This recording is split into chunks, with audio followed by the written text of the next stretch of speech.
So you probably came across this video because you are looking for solutions to help tame down your pet snake. You're seeing aggressive behaviors in your mind where the snake is constantly striking at you and trying to bite you. Well, in today's video, what I'm going to be talking about is different tips that you guys can personally do to help tame down your pet snake. So stick around. My name is Nick Pulaski. Growing up, I have always had a passion for wildlife, and with that passion, along with my passion of filmmaking, I get taken on some amazing adventures creating wildlife content, getting up close with a variety of incredible animals. So come follow along as I pursue my goals of educating, inspiring, exploring, and conserving wildlife, all while having fun, seeing the beauty in our natural world. What is going on, everybody? Thank you so much for joining me here today, and what we're going to be talking about today is something that's very, very simple to a complex issue that I myself personally growing up had the same issues growing up. And it was an issue that was very frustrating for myself included because I thought that my pet snakes growing up were aggressive. And I didn't understand why they would be constantly striking at me. Something that's very frustrating, and it kind of turns you off to a point where it's like, you know what, you don't even want to handle the animal anymore because it is very, very concerning and frightening to someone that may be a new keeper and is not used to getting struck at. That happened to me growing up when I was young. I use these simple tips that I'm going to be sharing with you guys to hopefully help you and your journey with taming down your pet snake. Now, it's going to be pretty simple. I'm going to be breaking this down to 3 simple steps that you guys should probably follow, and hopefully that will help you guys in your journey with taming down your quote-unquote aggressive snake. That's what we're trying to do. Now, I will say that no snake is necessarily out there to get you. That is not the point of it whatsoever. A snake will only be out there to strike at you for 2 simple reasons. One of the reasons being out of defense. These snakes are obviously, if you put them into perspective, for example with this ball python right here, put it into perspective. This guy's little head right here is looking up at you, and you are a giant. So it is only trying to get away from you, you know? I mean, this one right here, this beautiful hypo-enchi banana ball python is totally relaxed with me right now and is putting up with me and is totally calm right now. Say if I came up on it too quick or anything, it's going to be spooked and it's essentially going to ball up. It's going to be completely frightened by my presence because I am a giant in its eyes and I could be a predator in its eyes, and it is just trying to do what it can, which is strike at you. It doesn't have arms, doesn't have legs, it's not going to run, kick at you, smack at you, or anything like that. It's going to use its only defense, which is striking at you. So that is something to keep in mind. Now, the other thing to keep in mind is that it could be out of hunger. So even though you may be feeding your snake consistently, it could be maybe a smaller prey item that this animal is eating and it is wanting something that's a little bit larger. That can sometimes be the case. Maybe it's not on a consistent eating schedule and maybe you need to be upping the time that you offer food to the animal as well too. Those can also be concerns. So it is not going to basically be sizing you up to eat you, but it is just considering anything that's put into its face is going to be food, so it's going to strike. That's what it's basically indicating with you. So it's trying to indicate what time is for handling versus what time is for going after food. It's all about handle and trust at the end of the day. So let's talk about the 3 simple tips to help you with taming down your pet snake. The first thing I would do is identifying the problem that you are having with your snake in terms of it being aggressive. So whether it's you're putting your hand in the enclosure and it is striking at you, or if you are just walking by and it is striking at you, or if it's out of the enclosure and it's striking at you, whatever the case may be, identifying the problem is always going to be the first crucial step that you should probably follow. Also too, identifying what species you are working with obviously as well too in terms of their behavior aspects and how they interact with people and their environment is also very important as well too, and making sure all their needs are met as well too, so it's not a stress thing as well on the animal as well.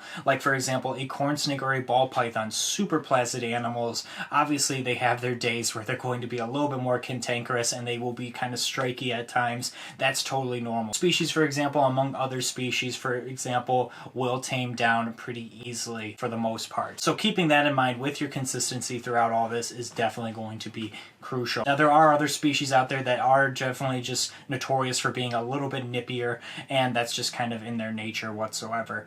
And it also depends on if you are getting something that's captive born versus something that's maybe potentially wild caught as well too. There's a lot of different factors that kind of go involving with these kind of things as well too. So just kind of identifying where the animal is coming from, what is the issue at hand, around those lines of identifying what the problem could eventually be is definitely the first step that I would definitely take. Tip that I have for you guys, tip tip number 2 is going to be confident. Handling with confidence is always key, is what I always constantly tell people, whether they are a first-time handler or a everyday handler. It's always important to handle your animals with confidence, because if they're not feeling secure, they're going to want to get out and feel secure on their own. So just handling these guys with confidence, that is going to be the huge thing. Now, these guys can huff and puff all they want when you are trying to pick them up or if you touch them.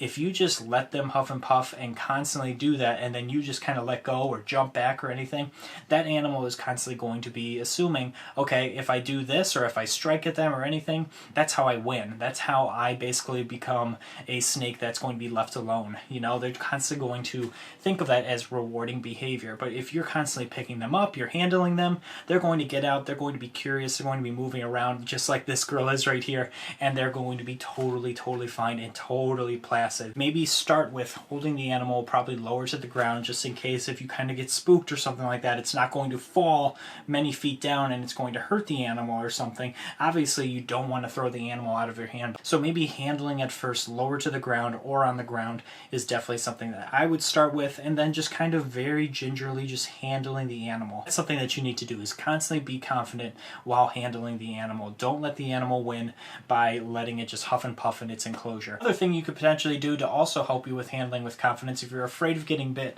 is handling with gloves. So that is totally something that is totally acceptable to do, and I have actually done it in the past as well too. Normally nowadays I normally handle and wear the gloves when I'm handling my big Tegu Mushu, because I don't want him scratching me up to no end. But when I'm handling my snakes, especially early on, I was definitely wearing gloves just to help with that confidence boost in handling the animals. But nowadays, I mean, I'm totally fine with these guys. I've learned what snake bites are like, and I mean, I've definitely gotten used to them over the years with babies constantly biting me and so on and so forth. Bites do happen. It's a freak thing, and it's something that's so quick that, I mean, you don't even realize it, and then you're drawing a little bit of blood. Obviously, there are certain species where it is something that could be a little bit of a bigger deal that you definitely want to be cautious about. Normally with those species, though, I would also recommend using something like this, which is a snake hook. So for example, I use this snake hook when I'm taking out my big Burmese python Eddie here. When he is a full-grown Burmese python, he is well adapted already to using this snake hook and knowing that when I'm going to take him out, I'm just going to brush this along him before I even handle the animal. For example, sometimes he will come straight out when I open this door. That's not necessarily him just trying to greet me and give me all the love and kisses in the world. That's more so him as a feeding response, getting excited because he thinks he's being fed. But if I tap him with this gingerly and just kind of rub this against his side and let him know, hey, you're not going to get fed, you're actually going to get handled, and then start handling the animal, he may huff and puff a little bit at first, but then he is totally fine when I take him out. Puppy dog tame, totally relaxed. I definitely, obviously, because he is a larger snake, definitely know and respect the animal and know what he is capable of, but I definitely know that he is more of a relaxed animal, and I'm reading his body language, which is crucial as well too. Like right now, this is a totally relaxed snake right now. The snake is not out here to strike at me or anything. It looks like it's in an S-curve, but it's totally relaxed right now. It's not out there to lunge at me or anything by the stretch of the imagination. This is a totally relaxed snake. And same with Eddie. When I take him out, he is a totally relaxed snake after I do these things with this snake hook and I start handling him with the snake hook. Handling with the snake hook, handling with gloves, that will boost confidence as well too. So always handling with confidence is key. The last tip that I would have for you guys is constantly being consistent with your animals. So don't make this be something that's like a once a week or month kind of thing. You definitely want to be consistent with handling your animal. That's how you're going to boost the results. I know at first it's going to be scary. I know at first you're going to see your snake strike a lot at you. Just do this confidently. Maybe have someone around you to help supervise the animal with you as well too. That could also boost confidence as well too. But at the end of the day, you just got to get comfortable with your animal. You know, I mean, that is definitely going to be the big thing. Definitely keeping the animal on a consistent schedule in terms of feeding and handling, that is all going to play a part as well too. Making sure that the husbandry is all correct as well too. All these things are going to boost confidence, boost the relationship with your animal, make the animal more comfortable and happy in its environment as well too, along with more comfortable around you as well. So identifying the issues at hand, being confident with the animal, and being consistent with the the animal and handling, that is how you get a really good relationship going with your snake. A much better relationship, I should say, with your snake than it is already right now. I'm telling you, the results will come in time. Let me know down in the comments what you guys think of these tips. If you guys have any other tips as well too in the comments, I would love to hear those, and other people would as well too. Definitely appreciate it as well. We're all here to help each other out at the end of the day.